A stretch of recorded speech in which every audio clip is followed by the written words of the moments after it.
Ante la pregunta de qué contamina en el agua, pues hay que mencionar varios elementos. Primero, contamina la elevada temperatura, ¿de acuerdo? Sobre todo esto se da cuando se utiliza agua dentro de las empresas que generan energía a través de los calderos acuatubulares, como en el caso de Arequipa, por ejemplo, el caso de la empresa Gasa, que utiliza combustible para calentar agua y luego a partir del uso del vapor generar electricidad. Y una vez que usado el agua, la enfría, utiliza torres de enfriamiento y luego vierte el agua nuevamente al río. Ustedes dirán, pero todo bien. El problema es que el agua vertida al río está a una temperatura, o se debe estar en una temperatura alrededor de los 30 a 35 grados centígrados. Pero esto genera impacto en el agua porque a mayor temperatura la actividad molecular en el agua es mayor y por lo tanto provoca que el oxígeno se desprenda rápidamente.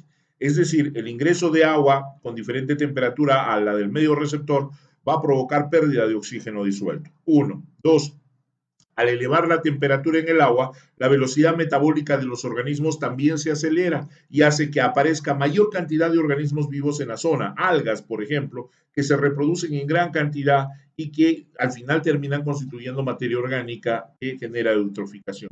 No son algas propias del agua, sino son algas flotantes que, como en el caso de la lenteja de agua que hablábamos del lago Titicaca, terminan generando problemas. Por eso es de que la temperatura es un elemento contaminante. Ahora, si la temperatura va por encima de los 60 grados, obviamente va a generar muerte de los organismos porque recuerden ustedes que la velocidad metabólica se acelera a medida que aumentamos la temperatura, pero hay un tope, los 60 grados centígrados. ¿Qué pasa a los 60 grados centígrados? Pues las proteínas se desnaturalizan. Las proteínas, las enzimas, perdón, bueno, proteínas se desnaturalizan. Dentro de las proteínas hay unas especiales, se llaman enzimas, que es la que hace que todo funcione, son proteínas, y cuando éstas se desnaturalizan, el individuo ya no funciona y por lo tanto muere.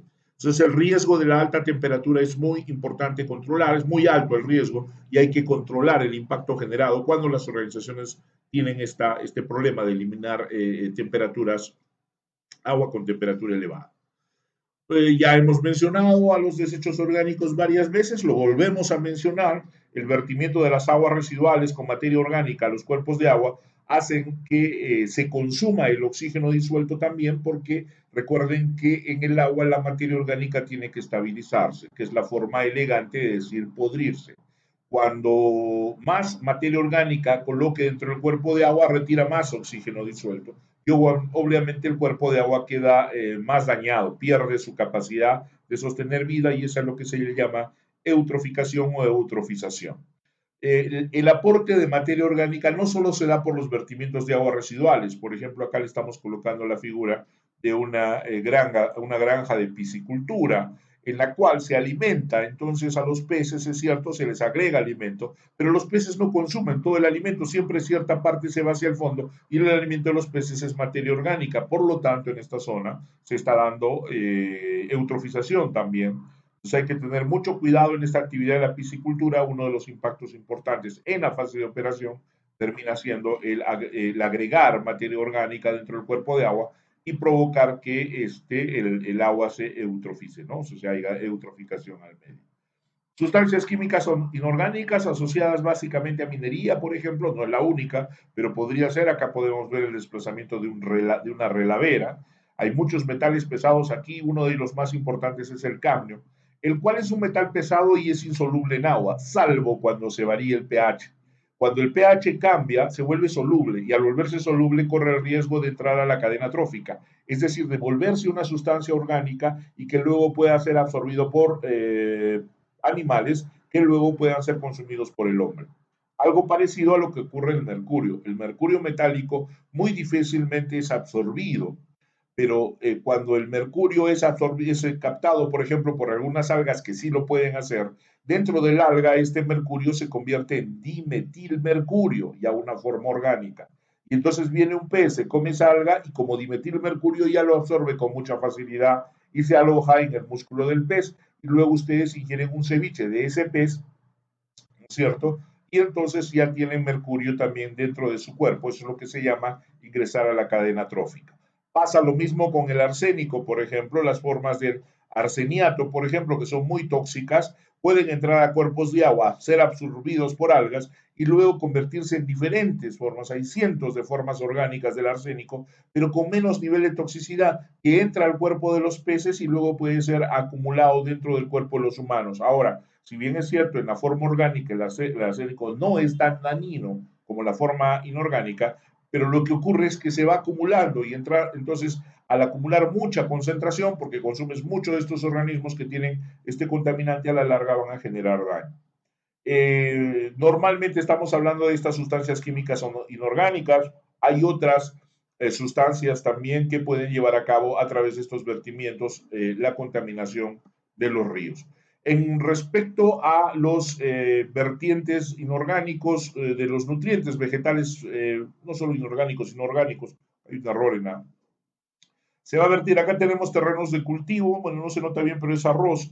Y entonces acá, como ustedes saben, el momento de sembrar el arroz utiliza muchísima agua y esta agua filtra hacia los drenes laterales que no solo llevan agua, sino además rezagos de estos agroquímicos que luego son transportados o bien a un río o bien al mar. Estos agroquímicos también constituyen contaminantes fuertes, muchos de ellos porque son orgánicos y terminan aportando a la eutroficación y otros más porque son tóxicos y entonces terminan provocando daño sobre todos los organismos vivos que hay en estos cuerpos de agua.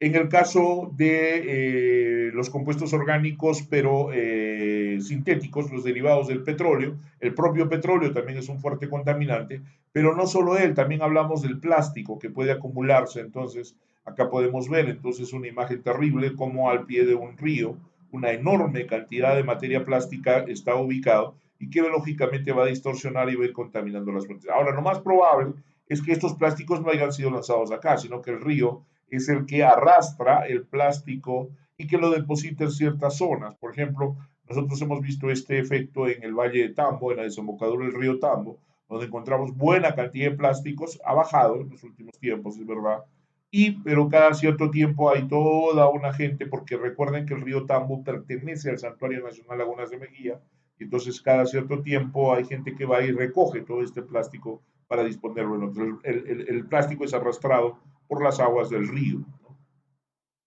Los sedimentos y materiales suspendidos que se da, por ejemplo, dentro de algunos sistemas de tratamiento, donde se va a acumular gran cantidad de este barro insoluble, ¿no es cierto? Y que luego cuando es vertido al agua también genera problemas y genera daño sobre la calidad del agua, sobre todo cuando es el medio receptor. Y por supuesto las sustancias radioactivas, si bien es cierto, nosotros no somos un país que tenga muchos tecnología radioactiva, sin embargo, algunas actividades sí están utilizándolo en medicina, por ejemplo, ¿no es cierto?